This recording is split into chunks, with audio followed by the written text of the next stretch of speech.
રશિયાના સેન્ટ પીટર્સબર્ગના ઐતિહાસિક હોલમાં 7મા બ્રિક્સ ઇન્ટરનેશનલ મ્યુનિસિપલ ફોરમનું આયોજન કરવામાં આવ્યું.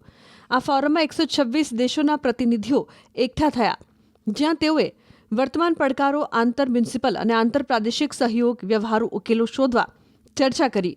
આ સુદૃઢ આયોજનમાં સૌથી અગ્રણી વિદેશી પ્રતિનિધિ મંડળોમાં ભારતનું પ્રતિનિધિ મંડળ અગ્રેસર હતું, જેનું નેતૃત્વ knowledge chamber of commerce and ઇન્ડસ્ટ્રીના માનદ સેક્રેટરી જનરલ ભરત પટેલ દ્વારા કરવામાં આવ્યું.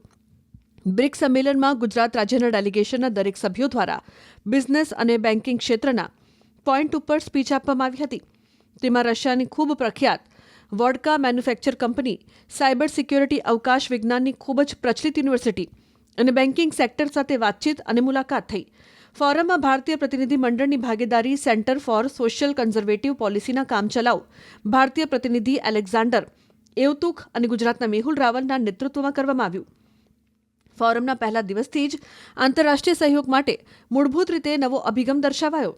પરંપરાગત ઘોષણાત્મક નિવેદનોને બદલે સહભાગીઓએ અર્થશાસ્ત્ર, રોકાણ, શિક્ષણ, મ્યુનિસિપલ ગવર્નન્સ અને ટેકનોલોજી વિનિમય ક્ષેત્રોમાં સંયુક્ત પ્રોજેક્ટ્સના અમલીકરણ માટે સમજૂતી દર્શાવી. ભારતીય પ્રતિનિધિ મંડળના સભ્યોએ ઘણા મહત્વપૂર્ણ કરારો પર હસ્તાક્ષર કર્યા, જેમાં ભારતીય અને રશિયન સંગઠનો તેમજ બ્રિક્સ દેશોની મ્યુનિસિપલ સંસ્થાઓ વચ્ચે ભાગીદારી માટે નવા માર્ગ ખુલ્યા છે. સામાન્ય રીતે ભારત અને રશિયાના પ્રધાનમંત્રી બંને દેશો વચ્ચે વ્યાપાર ક્ષેત્રે સહયોગ વધે તે દિશામાં અથાગ પ્રયાસ કરી રહ્યા છે. બ્રિક્સ ઇન્ટરનેશનલ મ્યુનિસિપલ ફોરમનું આ કદમ બંને દેશોના વેપારમાં ચોક્કસથી ગતિ લાવશે.